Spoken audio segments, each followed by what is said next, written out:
Bom, Palhano, vamos lá. Primeiro, queria te agradecer alguns artigos, porque é engraçado, a gente conversa aqui e é como se eu guardasse determinadas questões na gaveta e, de repente, quando eu estou escrevendo, estou pensando alguma coisa, aquela questão volta de uma nova maneira.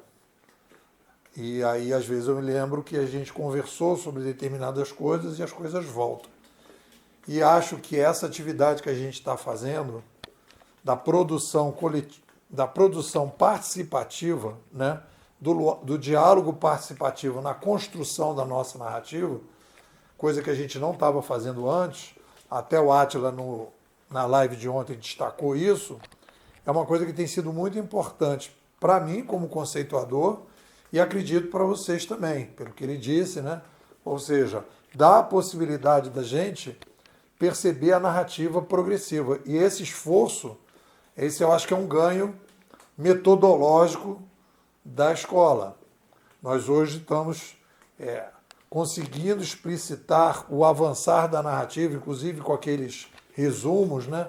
Então você consegue ver os conceitos novos, etc. Quer dizer, então isso aí é um aprendizado e um ganho que a gente teve aqui na escola, no empenho de todo mundo, e isso faz com que a gente melhore. Estou lendo o livro sugerido por você, Introdução à Ecologia das Mídias. Então, tem algumas coisas que eu quero falar sobre esse livro, né? Não gosto do nome Ecologia das Mídias, prefiro Midiologia, né? E na midiologia existe uma proposta que eu concordo 100%, que é a ideia de que mídias, né, criam ambientes. As mídias são ambientes, né? Tem até aqui uma coisa aqui, ó. A mensagem é essa. Não enxergar as mídias como uma tecnologia, mas mídias é uma tecnologia que cria o ambiente, que é, de alguma forma, o que a gente vem trabalhando com a ideia de tecnoplaneta, já há bastante tempo, né? A ideia de que nós criamos um novo planeta.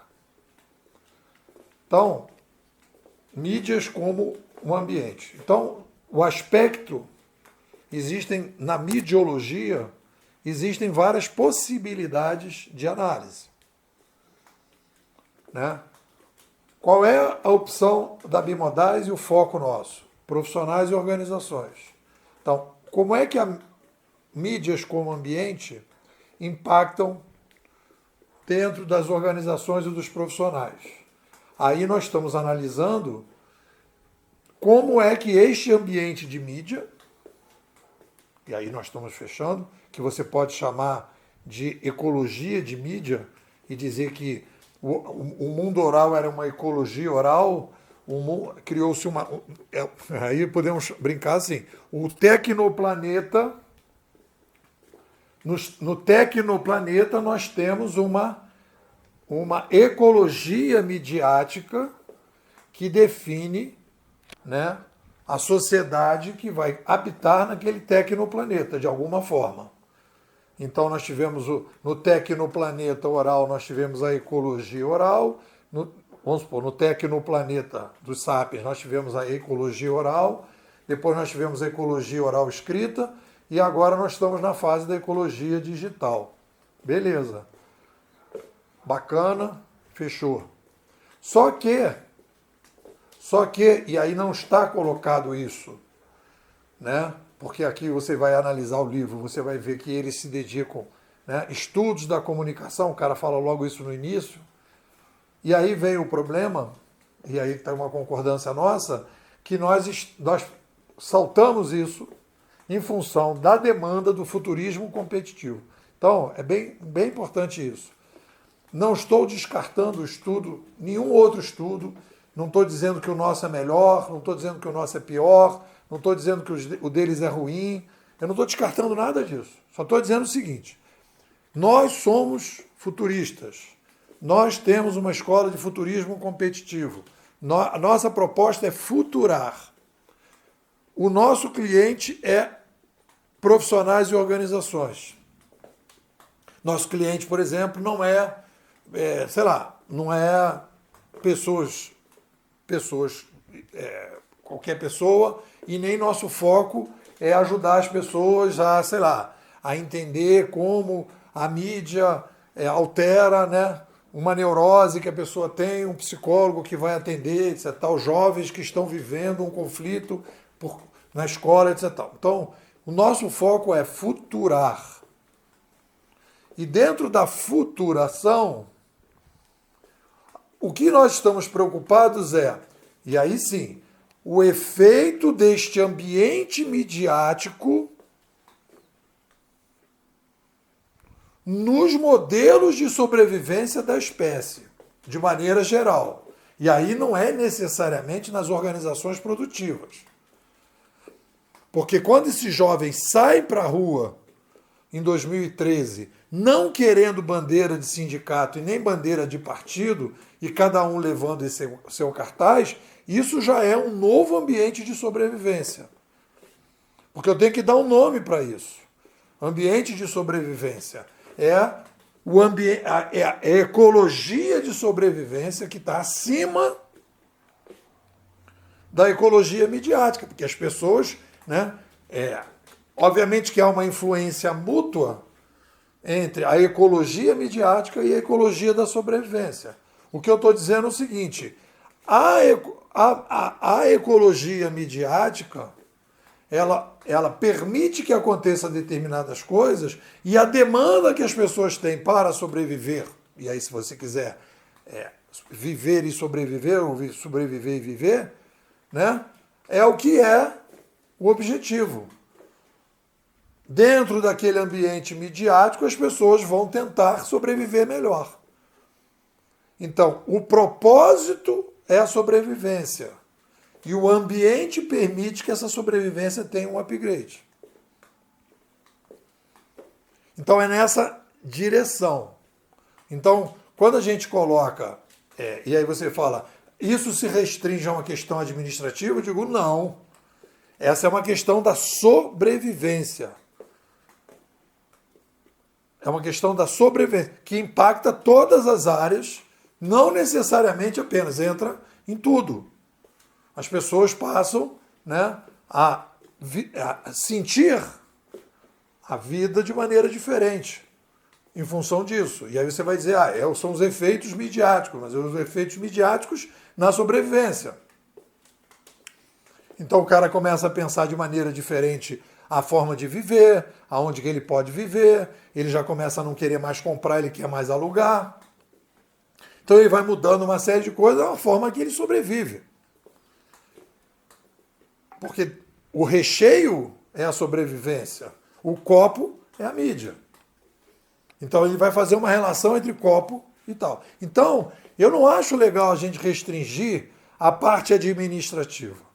A antropologia da sobrevivência, e eu estou escrevendo um artigo que vai sair na segunda-feira, a antropologia da sobrevivência, eu estou definindo agora como uma narrativa estrutural da ciência social. Não estou chamando nem mais de ciências sociais. A narrativa é uma proposta de narrativa estrutural da ciência social. Não é uma ciência derivada. É uma narrativa estrutural da ciência social que propõe, como DNA central, um novo motor da história. Para o trabalho do futurista, como possibilidade de aplicação em todas as áreas nas ciências derivadas. Então eu acho que aí nós temos um caminho. Bom, beleza. Quando a gente fala, e aí especificamente, e aí você me pergunta, qual é o salto quântico? O salto quântico foi, como a gente escolhe a sobrevivência, a gente não está amarrado a um sindicato, entre aspas, de uma determinada ciência. O nosso foco é como é que o ser humano muda a sobrevivência, tendo essa proposta como uma narrativa estrutural da ciência social, influenciada aí pela Ayn Rand. Aí nós vamos discutir, dentro das organizações, e aí isso extravasa para todas as organizações, o modelo de comando e controle.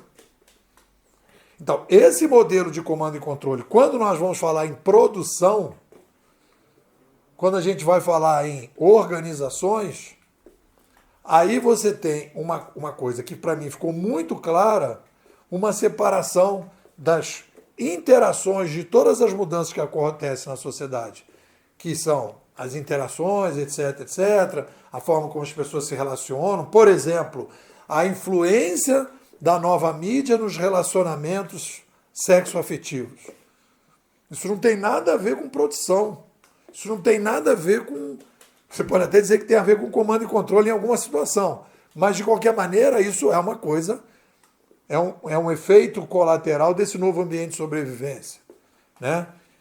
A forma como as pessoas lidam com o aprendizado é outra coisa que tem a ver com um determinado caminho. Então, qual foi a grande sacada quando eu boto rastros informacionais?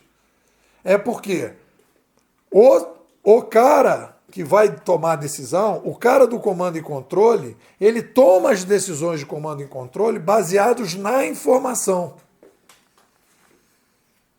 São rastros informacionais, são códigos informacionais. Quando a gente fala de rastros digitais, porque aí eu trago a ciência da informação para ajudar. Qual é a diferença de rastro digital para rastro negócio? Porque a gente estava falando de rastro sonoro, lembra? Comparando o rastro sonoro, né, que era dos lobos, e rastro das formigas. Não é isso. Eu estou fazendo uma comparação agora de rastros analógicos, não digitais, com rastros digitais. Não é mais uma comparação de som versus formiga. Essa é uma comparação de sala que a gente pode usar, etc, etc. Que obviamente que tem alguma semelhança ali, por quê? Porque você tem, a partir dali, uma análise química que as formigas fazem, como se fosse um algoritmo interno do formigueiro, que permite que elas tomem decisão a partir de coisas que não são sonoras. Tem alguma coisa ali. Mas o que eu estou chamando é, no caso da espécie humana, rastros analógicos, que são pré-digitais. Então eu leio um livro, é uma coisa, um livro impresso. Eu leio no Kindle, é outra coisa, porque o Kindle está sabendo quantas páginas eu li, qual é o meu ritmo de leitura, o que eu marquei, o que eu não marquei, né? O que eu passei rápido, quando eu pulei. Tudo isso são informações que não tinham. E aí você lembra um pouco as formigas que andam deixando rastro. Então são rastros informacionais digitais que não havia no analógico. E é isso que permite o surgimento da curadoria. E aí o que é interessante, e aí também nesse artigo, tem uma inversão nesse processo, porque até então a curadoria era alternativa ao modelo, que o modelo central era a gestão. Algumas pessoas, por alguma iniciativa, por valores de uma coisa muito particular, adotavam as curadorias mais primitivas. E agora a curadoria deixou de ser exceção e virou regra. Então a mudança é... Ali a gente estava trabalhando com rastros sonoros e rastros digitais. Agora eu estou trabalhando com rastros analógicos e rastros informacionais analógicos e rastros informacionais digitais. Sendo que os rastros informacionais analógicos eram rastros característicos dos sons. Apesar de você ter o papel, a coisa, etc, etc, a possibilidade de você operar, botar máquinas para processar aqueles rastros sonoros é muito mais sofisticado e difícil do que processar ícone, processar link, processar clique, processar compra e etc, etc. E aí então você consegue chegar na curadoria de larga escala. O que você diz?